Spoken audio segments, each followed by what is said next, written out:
तो चलिए देखते हैं कि ट्रिग्नोमेट्रिक फंक्शन की हम लोग सब्स्टिट्यूशन कैसे करेंगे, कौन से को फंक्शन लेंगे, कौन से को उसका जो है डेरिवेटिव एज आ रिप्रेजेंट करेंगे। तो पहले तो हमें पता होना चाहिए कि फंक्शन का डेरिवेटिव क्या होता है, ट्रिग्नोमेट्रिक फंक्शंस के डेरिवेटिव्स क्या होते हैं। ठीक है, तो चलिए देखते हैं कि यहाँ पर हमारे पास क्या है। लेट्स सी, अगर यहाँ पर हम लोग फंक्शन कौन सा लेंगे और उसका डेरिवेटिव कौन सा लेंगे। सबसे पहले तो हम लोग लेट करते हैं कि हमारे पास जो u है वो किस चीज़ के इक्वल है। तो देखें, अगर हम लोग इसको फंक्शन लेंगे तो 6 का डेरिवेटिव विल बी 0। ठीक है, हमारा प्रॉब्लम सॉल्व। ऊपर वैसे भी 6 नहीं है। फिर है हमारे पास 3 टेंजेंट ऑफ t। टेंजेंट का डेरिवेटिव क्या होता है, क्या किसी को पता है? ऑफ कोर्स आपको पता होना चाहिए, मैं पहले ही बहुत दफ़ा बता चुकी हूँ कि टेंजेंट का डेरिवेटिव होता है सीकन स्क्वायर, और ऊपर सीकन स्क्वायर है, 3 भी ऑलरेडी उधर मौजूद है। तो क्या अगर हम लोग इसको फंक्शन लेंगे तो हमारा काम आसान हो जाएगा। ठीक है, तो let 6 + 3 tangent of t is our function. तो चलिए इसका डेरिवेटिव लेते हैं, du। ये हो जाएगा 6 से 0 + 3 अपनी जगह पे। टेंजेंट का डेरिवेटिव क्या होता है, सीकन स्क्वायर ऑफ t। सही है। अब यहाँ पर du/dx होता है, तो हम लोग वो dx को उधर भेज देंगे। यहाँ पर मैं लिखती नहीं हूँ क्योंकि वो मैं शुरू में काफ़ी दफ़ा बता चुकी हूँ। 3 secant square t with d of t। With respect to t हम लोग इसको डिफ्रेंशिएट करें। मैंने गलती से अगर कहीं x बोला हो तो आपको पता है कि हम लोग ज़्यादा x यूज़ करते हैं, तो हमेशा जो है प्रोनाउंसिएशन में x ही आता है। ठीक है, तो चलिए अब हम लोग क्या करेंगे, इसको सब्स्टिट्यूट करेंगे। लिमिट तो है नहीं, यानी काम बहुत आसान है, क्योंकि अगर लिमिट आ जाती है तो फिर लिमिट को भी देखना पड़ता है कि भाई लिमिट क्या होगी हमारे पास, कैसे चेंज होगी। तो चलिए अब इसको हम लोग लिख लेते हैं। ये है हमारे पास फंक्शन, यानी u की बात हो रही है, और ये है हमारे पास d of u। And this is very simple function. सबको देखते ही पता चल गया होगा कि कौन से फंक्शन की यहाँ पर बात हो रही है। यहाँ पर बात हो रही है नेचुरल लॉग ऑफ u की विथ कांस्टेंट c, बिकॉज हमारे पास लिमिट्स नहीं है। और इसी के साथ हम लोग u को अगेन सब्स्टिट्यूट करेंगे। u की वैल्यू को हमेशा अगेन सब्स्टिट्यूट कर लिया करें, भूला मत करें कि what is the value of u। And ऐसा ना आप यहीं पे जो है वो स्टॉप कर दें एंड आप बोलें कि चलें क्वेश्चन तो सॉल्व हो गया, और फिर आगे जाके आंसर के 1 मार्क्स कट जाए। 1-2 मार्क्स होते हैं ना, अक्सर कोई 2 देता है लेकिन होता 1 है। ठीक है, ज़्यादातर बाकी प्रोसेस के होते हैं। और जितने भी हमने फार्मूला यूज़ किए होते हैं उन फार्मूलों को बताने की कि हमने कौन कौन सा फार्मूला जो है लिखा हुआ है। ठीक है, नेचुरल लॉग। अब हम लोग यहाँ पर फंक्शन पुट कर देंगे। फंक्शन था 6 + 3 tangent of t with the constant of course. और इसी के साथ हमारा क्वेश्चन सॉल्व हो गया है। चलिए चलते हैं नेक्स्ट क्वेश्चन की तरफ। ना हमारे पास फंक्शन आ गया है विथ सीकन एंड सीकन टेंजेंट। तो यहाँ पर अब हम लोग के पास बहुत ही इजी जो है प्रोसेस हो गया है। अब हमें पता चल गया है, जब क्वेश्चन ज़्यादा सॉल्व कर लेते हैं तो हमें डेरिवेटिव खुद ब खुद याद भी हो जाते हैं, हमें याद करने की ज़रूरत ही नहीं होती। तो चलिए देखते हैं कि किन किन को डेरिवेटिव याद हैं। तो अब यहाँ पर जो है आप लोग किया करें, आप करें वीडियो पॉज और देखें कि आप सब्स्टिट्यूशन में क्या लेंगे, एंड फिर चेक कीजिए कि क्या वो सब्स्टिट्यूशन मेरी सब्स्टिट्यूशन से मिलती जुलती है या नहीं। लेट्स सी, हम लोग लेट करेंगे u को, हमारे पास ऊपर 2 नहीं है तो हम लोग नीचे वाले को फंक्शन इजीली ले सकते हैं, क्योंकि वैसे भी कांस्टेंट का डेरिवेटिव विल बी 0। तो सीकन है हमारे पास। चलिए अब इसका du ले लेंगे हम लोग, derivative with respect to y। Secant का डेरिवेटिव क्या होता है, सीकन का डेरिवेटिव होता है सीकन और टेंजेंट। देखें बहुत ईजी है सीकन और टेंजेंट का डेरिवेटिव याद करना। सीकन का डेरिवेटिव होता है टेंजेंट।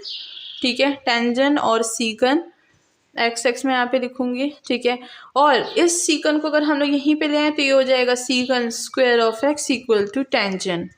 तो टेंजेंट का डेरिवेटिव सीकन स्क्वायर, और अगर सिर्फ सीकन का डेरिवेटिव ले तो क्या आएगा, टेंजेंट और सीकन दोनों आएंगे, बिकॉज स्क्वायर था ना, 2 सीकन थे, अब 1 हो गया। ठीक है, 1 सीकन होगा तो टेंजेंट के पास 1 सीकन जाएगा। ठीक है, इसको इस तरह से याद कीजिए तो आपको अच्छे से याद हो जाएगा और आप भूलेंगे नहीं। ठीक है, क्योंकि देखें अभी तक हम भी नहीं भूले। तो चलिए अब हमारे पास क्या है, सीकन का डेरिवेटिव क्या होता है, सीकन होता है और टेंजेंट होता है। तो हम लोग यहाँ पर इजीली लिखेंगे। चलिए इसको पुट करते हैं, बहुत ही इजी क्वेश्चन है हमारे पास। ये है फंक्शन यानी u, और ये है डेरिवेटिव यानी d ऑफ u। एंड इसी के साथ हमें पता है कि ये है natural log of u with constant, because limit तो है नहीं। इसी के साथ u को अगेन रिप्लेस कर देंगे, बिकॉज हम लिख रहे हैं सेटिस्फाई आंसर। तो नेचुरल लॉग u का क्या था, 2 + secant y and plus of c as it is, जैसे कि मैंने आपको पहले बताया हुआ है कि u को रिप्लेस करना ही करना है, वरना आंसर के मार्क्स कटेंगे। ठीक है, इसी के साथ हमारा आंसर आ गया है। नाउ चलते हैं क्वेश्चन नंबर 49 की तरफ, देखते हैं कि उधर हमें जो है कौन सा ट्रिग्नोमेट्रिक फंक्शन गिवन है। तो ये है हमारे पास 49 और इधर है हमारे पास 0 से जो है π/2 हमारे पास लिमिट है with function tangent x/2 with D of x। अब देखते हैं कि इस फंक्शन को किस तरह से सॉल्व करेंगे। यहाँ पर टेंजेंट गया हुआ हमारे पास, साथ में है x/2, लिमिट्स भी गिवन है। तो लेट्स सी कि इसमें हम लोग जो है फंक्शन क्या लेंगे, उसका डेरिवेटिव क्या लेंगे। सबसे पहले हमें पता होना चाहिए कि यहाँ पर जो टेंजेंट है, टेंजेंट सिंपली टेंजेंट किस चीज़ के इक्वल होता है, ये मैं पहले ही बता चुकी हूँ। अगर टेंजेंट फंक्शन को हम लोग इक्वल दें तो वो होता है साइन बाय कॉस के इक्वल, ठीक है, साइन बाय कॉस के इक्वल, ठीक है। तो सिंपल टेंजेंट की बात हो रही है, इसमें एंगल सिर्फ x दिया है हमें। अब यहाँ पर एंगल है x/2, तो इसको ही हम लोग जो है चेंज करते हैं किस चीज़ में, इस एंगल में, यानी टेंजेंट x/2 में। तो ये क्या हो जाएगा, ये हो जाएगा sign x/2 by cos x/2। अब ये हम लोग ऐसे क्यों लिखते हैं, क्योंकि टेंजेंट का कोई स्पेसिफिक हमारे पास क्या है, इंटीग्रेशन नहीं है। जिस भी ट्रिग्नोमेट्रिक फंक्शन का कोई स्पेसिफिक हमारे पास इंटीग्रेशन नहीं होता, उसको हम लोग एज जो है रिसिप्रोकल, मतलब उसको कोई भी दूसरी शक्ल दे के हम लोग यूज़ कर लेते हैं। जैसे अगर टमाटर नहीं होता तो हम लोग टोमेटो पेस्ट से काम चला लेते हैं, ठीक है, टोमेटो केचप से काम चला लेते हैं। तो इसी तरह अगर हमारे पास टमाटर नहीं है तो हम लोग टोमेटो केचप से काम चला लेंगे, ठीक है। अब यहाँ पर मैं टोमेटो केचप की इसलिए बोल रही हूँ क्योंकि ज़्यादातर लोग यूज़ करते हैं, ठीक है। तो चलिए अब हम लोग इसको इधर से रिप्लेस कर देंगे जैसे मैंने यहाँ पर बताया। तो यहाँ पर मैं लिख देती हूँ, इधर ये हो जाएगा हमारे पास 0 से x/2, फंक्शन को चेंज किया हमने साइन x/2 से विद कॉस x/2 पर with D of x as it is. अब यहाँ पर लिमिट को चेंज नहीं करेंगे क्योंकि अभी तो हम लोग सिर्फ फंक्शन की बात कर रहे हैं, ठीक है। फिलहाल हमने सब्स्टिट्यूशन नहीं की, तो यहाँ पर इन दोनों चीज़ों में आप फ़र्क जो है हमेशा अलग अलग रखिएगा कि ये फंक्शन इस फंक्शन के इक्वल है। अगर हम लोग ये लिखें या ये लिखें, टेंजेंट एक्स ही हमारे पास कहलाएगा, ठीक है। तो फिलहाल सब्स्टिट्यूशन नहीं की, ना इंटीग्रेशन की है, सिर्फ फंक्शन को सिंप्लीफाई किया है, ठीक है। नाउ चलिए अब आगे बढ़ते हैं। तो चलिए अब मैं यहाँ पर क्या करती हूँ, इंटीग्रेशन को बता देती हूँ कि किस तरह सब्स्टिट्यूशन करेंगे। तो यहाँ पर लेट करते हैं सब्स्टिट्यूशन के लिए। अब हम लोग इस फंक्शन को जो है नहीं देखेंगे, अब हम इस फंक्शन को देखेंगे बिकॉज ये हमारा न्यू फंक्शन है, ठीक है। तो चलिए लेट करते हैं। अगर हम लोग कॉस लेंगे तो डेरिवेटिव में हमारे पास साइन आएगा, ठीक है। और देखिए कॉस साइन, तो फंक्शन उसका डेरिवेटिव हम क्या यूज़ कर सकते हैं, ये वाली चीज़, ठीक है। तो चलिए देख लेते हैं। यहाँ पर u लेते हैं, कॉस ले लेते हैं, कॉस x/2, ठीक है। नाउ इसका डेरिवेटिव लेंगे, यानी डी ऑफ u की बात हो रही है। कॉस का डेरिवेटिव क्या होता है, माइनस ऑफ साइन, और हम लोग लेंगे माइनस साइन x/2, और अगेन x/2 का डेरिवेटिव लेंगे, जिससे मैं पहले ही बता चुकी हूँ कि जब हम लोग किसी फंक्शन का डेरिवेटिव लेते हैं तो उसके एंगल का अगेन जो है डेरिवेटिव लेते हैं, ठीक है। ये बात को याद रखिएगा, ऐसा आप यहीं तक स्टॉप कर दें एंड आगे बढ़ते रहें, ठीक है। तो फिर क्या हो जाएगा, फिर हो जाएगा एक बहुत बड़ा ब्लास्ट, आंसर गलत होगा, ठीक है। तो ब्लास्ट ही हुआ। चलिए ये हो जाएगा d of u equal to minus sine x/2। x/2 का डेरिवेटिव क्या होगा, x का डेरिवेटिव 1 होगा, तो यानी 1/2 आएगा। अब यहाँ पर तो हम 1/2 लिखेंगे नहीं, तो यहाँ पर लिखेंगे माइनस 1/2, ठीक है। अब अगर हम यहाँ पर देखें, हमारे पास 2 की तो ज़रूरत ही नहीं है। जिस चीज़ की हमें ज़रूरत नहीं होती उसको या तो हम लोग साइड पे रख लेते हैं, ठीक है। तो जैसे कि अगर हम लोग होते हैं, कुछ लोग ज़्यादा नमक खाते हैं, ठीक है, खाने में, तो हम क्या करते हैं, हम पूरे सालन में ज़्यादा नमक नहीं डालते, ठीक है। हम नमक एज साइड पे रख देते हैं कि अगर किसी ने ज़्यादा खाना है तो अपने लिए ऊपर स्प्रिंकल कर दे। तो अब हम लोग क्या करेंगे, ये चीज़ हमें चाहिए नहीं तो ये हम डी यू के साइड में रख लेंगे, ठीक है। इससे हम ये नहीं बोलेंगे कि this process is wrong, no this process is not wrong, ठीक है।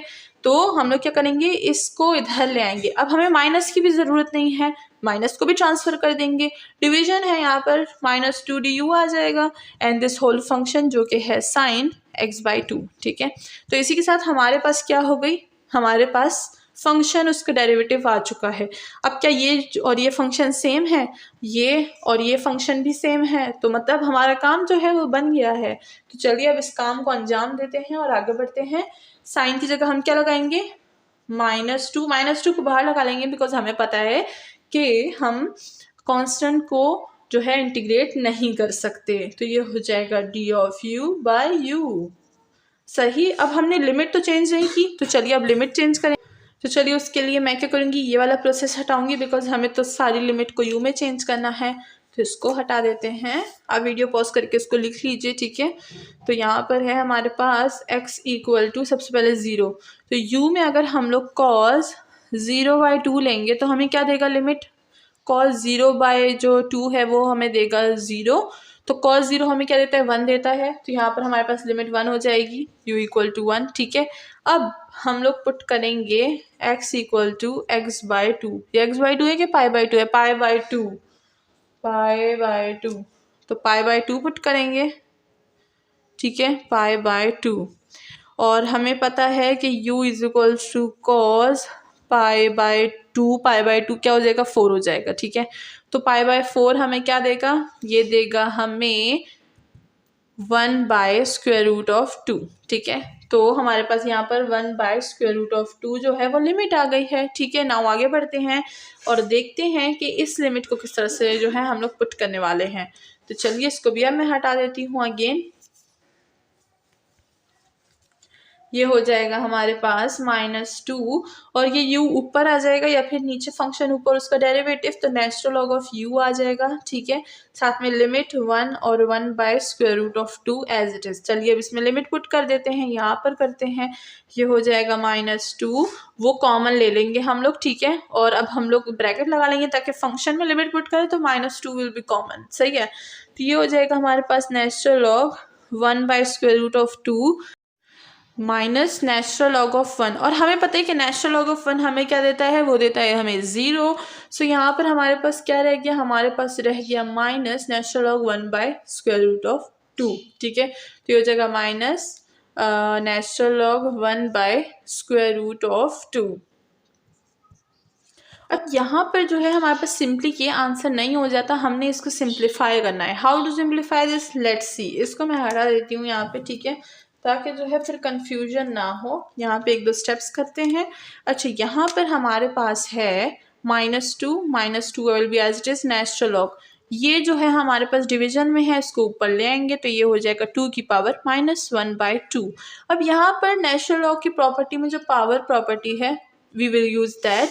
ये हो जाएगा -2। अब यहाँ पर पावर की प्रॉपर्टी है, लेफ्ट साइड पे पावर आ जाएगी यानी -1/2। Natural log of 2 will be as it is.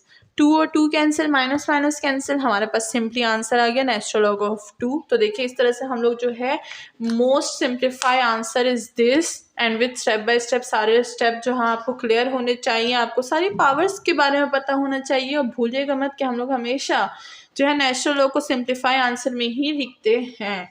और इसी के साथ हमारा question number 49 will be solve. Now चलते हैं क्वेश्चन नंबर 50 की तरफ। सो चलिए हम लोग आ गए हैं क्वेश्चन नंबर 50 पर। यहाँ पर जो है हमें कॉर्ड गिवन है एंड हमें पता होना चाहिए कि कॉट का फंक्शन जो है किस चीज़ के इक्वल है। बिकॉज जैसे कि मैंने बताया टेंजेंट का, कॉट का, इस चीज़ में हम लोग क्या करते हैं, सिंप्लीफाई, फंक्शन को सिंप्लीफाई करते हैं एंड उसके बाद जो है इंटीग्रेशन का प्रोसेस सॉल्व करते हैं, ठीक है। तो सबसे पहले हमें पता होना चाहिए कि कॉट ऑफ एक्स किस चीज़ के इक्वल होगा, वो होगा हमारे पास cos of X by sine of X के। जनरल फॉर्म एक्स का बता रही हूँ बिकॉज हम लोग ज़्यादातर एक्स में यूज़ करते हैं, ठीक है। तो ये है हमारे पास कॉट का सिंप्लीफाई फंक्शन। तो हम लोग इसके बजाय ये वाली चीज़ यूज़ करेंगे ताकि हम लोग इसका इंटीग्रेशन सिंपली और इजीली ले सके, ज़्यादा तकलीफ ना हो, ठीक है। तो चलिए सिंप्लीफाई करते हैं। ये हो जाएगा 5/4, limit will be as it is, ठीक है। ये हो जाएगा हमारे पास कॉट हमें क्या देता है, cos of t by sine of T with D of t will be as it is. अब हम लोग जो है अपनी सब्स्टिट्यूशन करेंगे। सब्स्टिट्यूशन में लेट करेंगे सबसे पहले कि u किस चीज़ के इक्वल है। अगर हम लोग यहाँ पर साइन लेंगे तो वो साइन का डेरिवेटिव क्या होता है, कॉज होता है, तो इजीली हम ले सकते हैं। ये हो जाएगा हमारे पास साइन ऑफ टी, इसका डेरिवेटिव ले लेंगे जो कि है हमारे पास cos of T with D of T. Simply यहाँ पर कुछ और नहीं करना। तो चलिए ये हो जाएगा हमारे पास, इसको हमने u लिया था, इसको du, तो ये हो जाएगा du/u एंड साथ में लिमिट है तो चलिए इसमें लिमिट पुट कर देते हैं। ये हो जाएगा u इक्वल टू साइन π/4, ठीक है। साइन पाई बाय 4 हमें क्या देता है, वो देता है हमें 1/√2। तो इसकी लिमिट क्या हो जाएगी, चेंज हो जाएगी, 1/√2 हो जाएगी इसकी लिमिट। और फिर साइन पाई बाय 2 हमें क्या देता है, साइन पाई बाय 2 जो है वो हमें देता है, यहाँ पर मैं लिख देती हूँ, sine pi by 2, sine pi by 2 हमें 1 देता है, तो यहाँ की लिमिट हमारे पास क्या हो जाएगी, 1 हो जाएगी। तो हमने दोनों लिमिट चेंज कर लिया, हमने सब्स्टिट्यूशन कर ली, हमने फंक्शन को सिंप्लीफाई कर लिया, लास्ट है इंटीग्रेशन। तो चलिए इंटीग्रेशन को भी हम लोग जल्दी से सॉल्व कर लेते हैं। अब यहाँ पर इंटीग्रेशन बहुत ही ज़्यादा इजी है, हमें पता है कौन सी इंटीग्रेशन है, नेचुरल लॉग, यानी फंक्शन उसका डेरिवेटिव वाली इंटीग्रेशन चल रही है, ये फंक्शन ये है उसका डेरिवेटिव।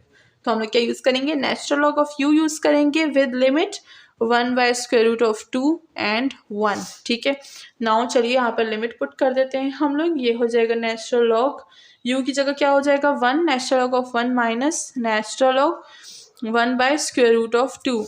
और नेचुरल लॉग 1 क्या होता है, हमें अच्छा खासा पता है कि नेचुरल लॉग 1 क्या होता है, वो होता है हमारे पास 0।